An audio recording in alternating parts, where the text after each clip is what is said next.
नमस्कार दोस्तों, स्वागत है आपके अपने चैनल पर। आज हम बात करेंगे एक ऐसे विषय पर जो हाल ही में चर्चा का विषय बना हुआ है। यूट्यूबर रणवीर इलाहाबादिया और उनके द्वारा इंडिया गॉट टैलेंट शो में की गई विवादित टिप्पणी पर। लेकिन हमारा उद्देश्य सिर्फ इस घटना की आलोचना करना नहीं है, बल्कि यह देखना है कि बाइबल इस तरह के व्यवहार के बारे में क्या कहती है। क्या एक ईसाई के रूप में हमें ऐसे कंटेंट को समर्थन देना चाहिए, और क्या यह सही है कि सार्वजनिक मंच पर माता पिता और परिवार के खिलाफ अनुचित बातें कही जाएं? आइए बाइबल के प्रकाश में इस विषय को समझते हैं। प्रियो, बाइबल में भाषा और शब्दों का महत्व पर जोर दिया गया है। बाइबल हमें स्पष्ट रूप से सिखाती है कि हमारे शब्दों का बहुत महत्व है। मत्ती 15:18 में प्रभु यीशु मसीह ने स्वयं कहा, जो मुंह से निकलता है वह मन से निकलता है और वही मनुष्य को अशुद्ध करता है। इसका अर्थ यह है कि जो भी हम अपने मुंह से बोलते हैं वह हमारे दिल की स्थिति को दर्शाता है। यदि हमारी भाषा अश्लील, अपमानजनक या दूसरों को चोट पहुंचाने वाली है, तो यह दर्शाता है कि हमारा हृदय पवित्र नहीं है। प्रियो, रणवीर इलाहाबादिया ने जो भी कहा वह मजाक नहीं, बल्कि एक अनुचित और अपमानजनक टिप्पणी थी। यह सिर्फ एक गलती नहीं थी, बल्कि एक गंभीर मुद्दा है, क्योंकि इससे लाखों लोग प्रभावित होते हैं, विशेष रूप से युवा दर्शक जो उन्हें देखते हैं। दोस्तों, बाइबल हमें माता पिता और बड़ों का सम्मान करना सिखाती है। बाइबल में माता पिता का सम्मान करना एक बहुत महत्वपूर्ण आज्ञा मानी गई है। निर्गमन 20:12 में लिखा है, तू अपने माता और पिता का आदर कर, जिससे तेरी आयु उस भूमि पर जो तेरा परमेश्वर यहोवा तुझे देता है बड़ी रहे। इसका अर्थ यह है कि माता पिता का आदर करना केवल एक सामाजिक नियम नहीं, बल्कि एक बाइबलीय आदेश है।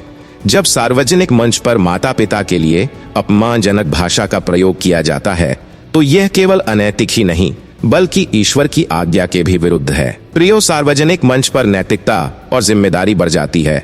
जब कोई व्यक्ति प्रभावशाली होता है, जैसे कि एक यूट्यूबर या सेलिब्रिटी, तो उसकी जिम्मेदारी और भी अधिक बढ़ जाती है। बाइबल हमें लुका 12:48 सिखाती है, क्योंकि हर एक जो दिया गया है उससे बहुत कुछ मांगा जाएगा। इसका अर्थ यह है कि जिन लोगों को अधिक प्रभाव दिया गया है, उनसे अधिक जिम्मेदारी की भी अपेक्षा की जाती है।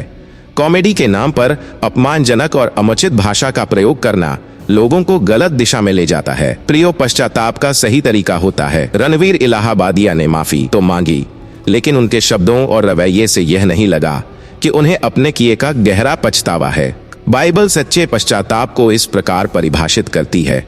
1 यूहन्ना 1:9 में लिखा है, यदि हम अपने पापों को मान लें तो वह विश्वासयोग्य और धर्मी है कि हमारे पाप क्षमा करे और हमें सब अधर्म से शुद्ध करे। सच्चा पश्चाताप केवल सॉरी कह देने से नहीं होता, बल्कि यह अपने गलत कार्य को स्वीकार करने, उसे सुधारने और भविष्य में दोबारा न करने के संकल्प से होता है। प्रियो, एक ईसाई के रूप में हमारा कई उत्तरदायित्व है। अब सवाल यह उठता है कि हमें इस तरह की सामग्री को देखने या समर्थन देने से बचना चाहिए या नहीं।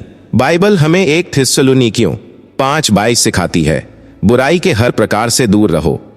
हमें ऐसी सामग्री को बढ़ावा नहीं देना चाहिए जो अनैतिकता और अशिष्टता को प्रोत्साहित करे।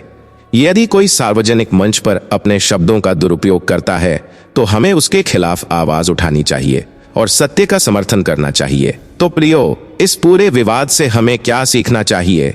सबसे पहली बात, हमें यह समझना होगा कि शब्दों का प्रभाव बहुत गहरा होता है। अशिष्ट और अपमानजनक भाषा किसी के सम्मान को ठेस पहुंचाती है और समाज में नकारात्मकता फैलाती है। दूसरी बात, हमें अपने प्रभावशाली लोगों को सही दिशा में प्रेरित करना चाहिए। यदि कोई सार्वजनिक मंच पर अनुचित शब्दों का प्रयोग करता है, तो हमें इसका विरोध करना चाहिए और ऐसे कंटेंट को बढ़ावा देने से बचना चाहिए। तीसरी बात, बाइबल हमें सिखाती है कि सच्चा पश्चाताप केवल माफी मांगने से नहीं, बल्कि अपने कार्यों में सुधार लाने से होता है।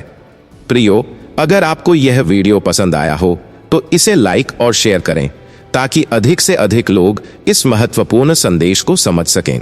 और हाँ, हमारे चैनल को सब्सक्राइब करना न भूलें, ताकि हम आगे भी बाइबल की सत्य को आपके सामने ला सकें। धन्यवाद। प्रभु यीशु आपको आशीर्वाद दें।